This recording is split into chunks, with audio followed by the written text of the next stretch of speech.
radio plays our favorite song, and it's what keeps me holding on. Baby, do you miss me now that I'm gone? I grew up in Davao. I always hear this song because our house is near the disco places. So I also hear this song a lot on the radio. So it brings a lot of memories when I was young growing up. Garth Garcia, hello and welcome to Jannelle. Thank you so much for making time for us. Thanks, Jannelle, for inviting me as well. Thank you so much. Garth, you know the pandemic has really affected a lot of people and mostly the Mm-hmm. effects are negative, diba? Loss of life, Mm-hmm. loss of business, loss of income. Also, when it comes to mental health, parang the feeling that you're languishing, you're not doing anything, the feeling of helplessness.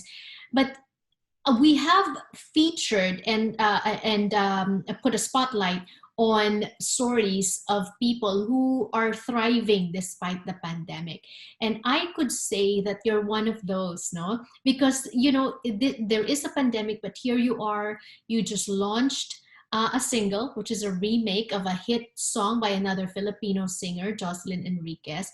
Can you tell us first about the process that you went through with this launch, and why this song and all that? So during the pandemic, I made myself more productive. I've had more time with my family and also reconnect with some of my friends. Um, and then this happened last year. We had an online benefit show with different Filipino American singers and performers. And I get invited, and Jocelyn was there too. That's when I heard the song again. And that's when I realized, what about remake the song and release it on this time. So I was able to email and talk to the previous label of Jocelyn, and luckily I got approved. And yeah, here I am releasing and promoting the song right now. Thank you for letting me promote the song as well. Thank you. Right. For people that are watching, they it brings back fond memories. Like for me, it was a memory of when I think I was in college or maybe just fresh out of college, listening to this song, and it's a wonderful song. It was nice to know that it's by a Filipina. What about you? What's Mhm. your story behind this song? Well, I was very young when in my province where I grew up. I grew up in Davao. I always hear this song because our house is near the disco places. So so when I was younger, I always hear this in disco situated. So I also hear this song a lot on the radio. So it brings a lot of memories when I was young growing up. Garth, music is really your passion, right? You started this in the Philippines. You were Hmm. successful in several competitions. What do you like about singing? No one really in my immediate family was into singing. My dad is not really a singer. My mom is not.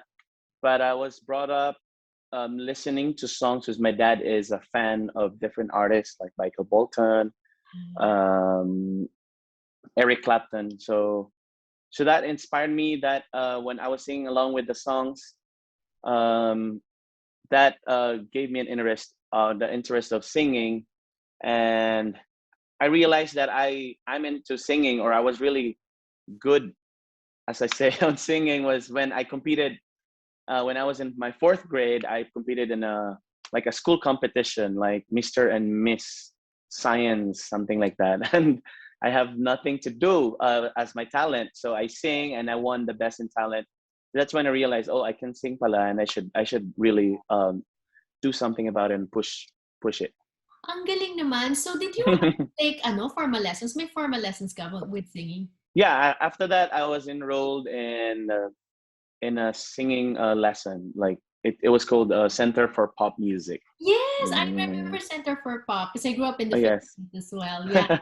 So, but you were doing quite well in your career in the Philippines as a singer, pero biglang you decided to move to the States. What was that? What prompted you to move? My immigrant papers was already approved when I was about to release my third album. Um, and then I'm already missing my family. It's still different to, you know, to have conversations with them in person, and, you know, do a lot of things with them in person. So that made me decide, after I competed for W Copa, World Championships of Performing Arts, and that was my first time coming to the US. And I said, oh wow, this is a beautiful country. I wanna live here.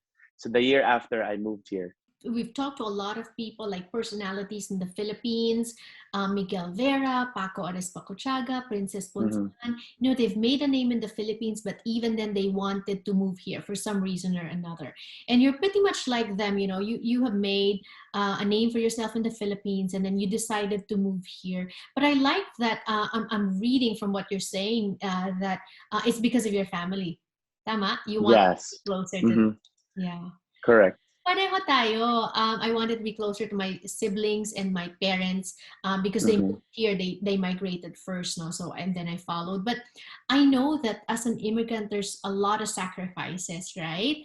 I'm Yeah. sure may mga challenges with you adjusting. First of all, sa Philippines, pag celebrity status ka, you have perks.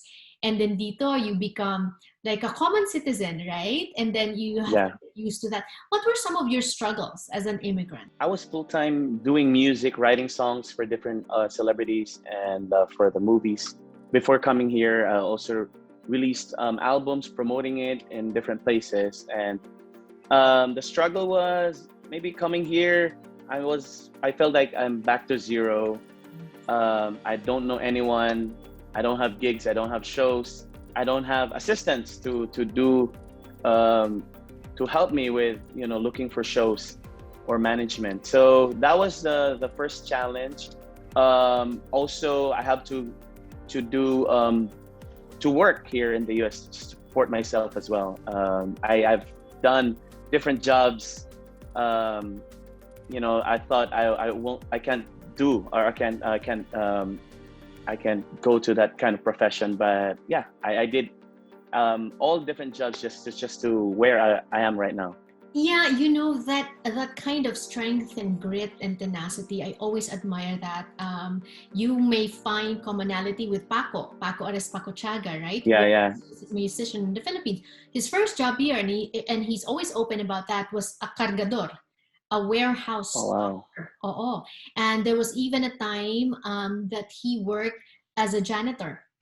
Nagtrabaho siya sa Oh, fries, and then as part of his training, he had to learn to clean the toilet. So it really is a humbling experience, right? mhm. But for you, when you were doing, like, what was the worst you think that a job that you took? Yeah. So by the way, I'm a good friend of Paco, and this guy is really humble. I'm also friends with his family. Anyway, yeah, I've done countless of jobs. When I was new here, I went online to look for jobs. I've tried dog walking. I also did. I sell popcorns in stadiums during plays or games. I also did caregiving jobs, and finally, I did a barista job. Right. So before starting this business. Exactly. So my first question is, when you were going through all those odd jobs, that are obviously humbling, no, nothing wrong with those jobs, but it's like Hmm. so different from what you were doing in the Philippines, right? What made you stay and pursue? Because you could have just as easily said, balik na lang ako sa Philippines, then I can be a singer, I can pursue my passion.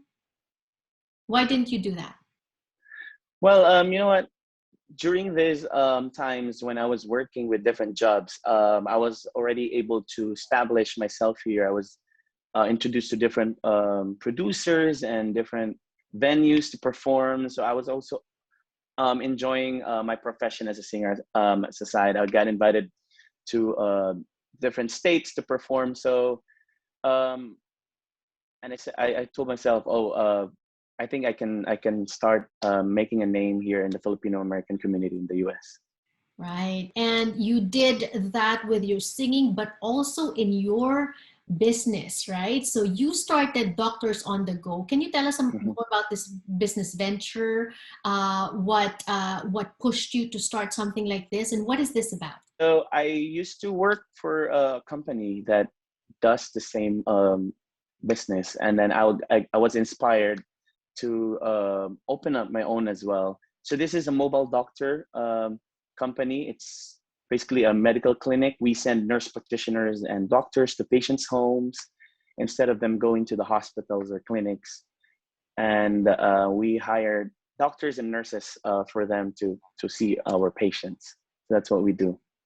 Right. It makes me think that you did well during the pandemic, correct? Parang bagay na bagay siyang business idea and served Mhm. kinailangan ng tao during the pandemic. It really worked because Medicare um, also switched to telehealth. So it worked for us as well.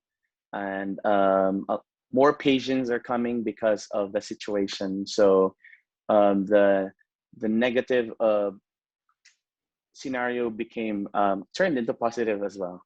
Mm-mm. Right. And speaking of that, turning the negative into positive as well as thriving despite the pandemic, you also just graduated from a course from Harvard Business School. Congratulations. Thank you. Despite your singing career and this Doctors on the Go, what made you want to go back to school pa? So in the Philippines, I finished a business degree.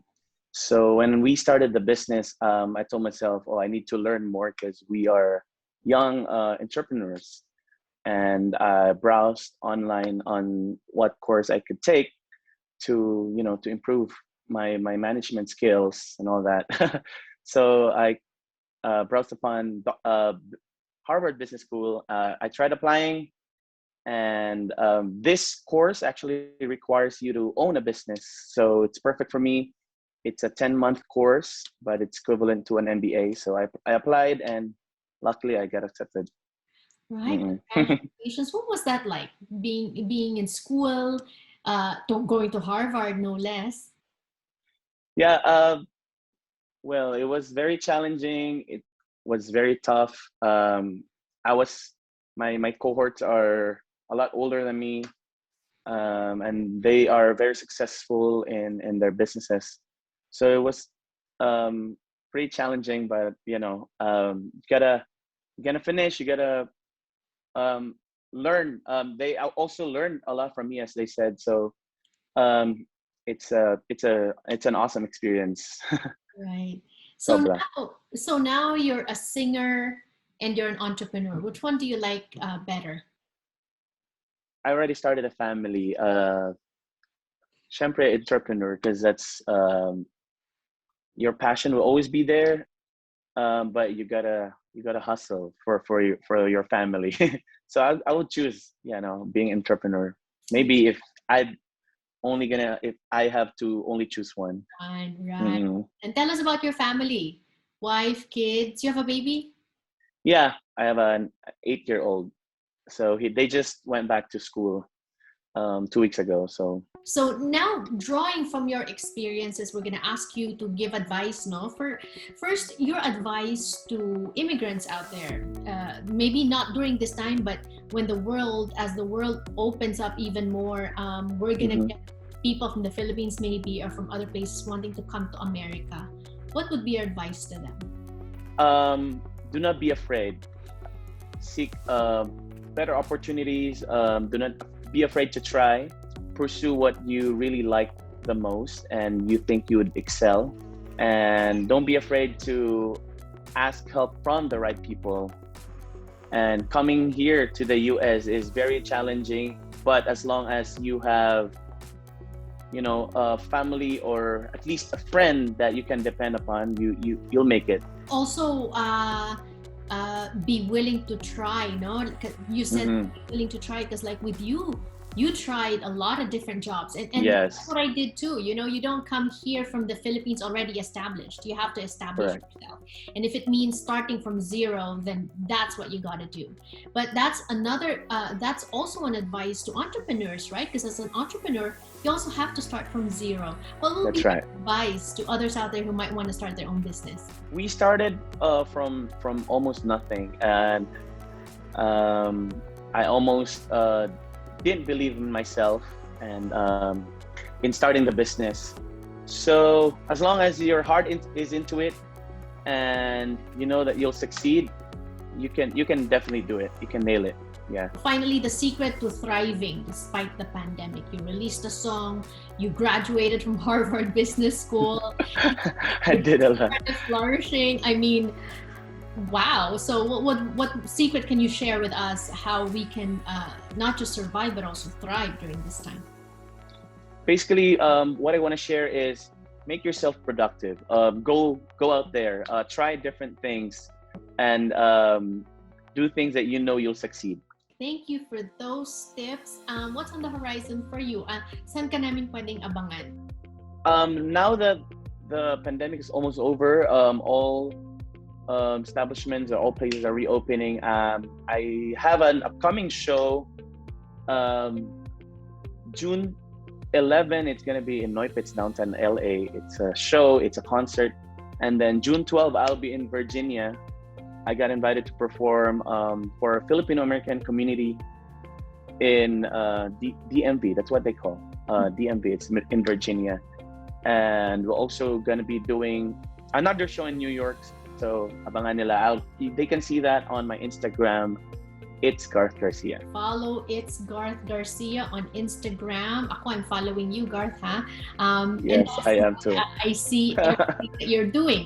So I see that Thank you're you. flourishing. Congratulations, and please come back when you have when you launch your new single, perhaps, or you launch your new feature. We will be cheering you on for your success. God bless you. Yes. Thanks, Jannelle.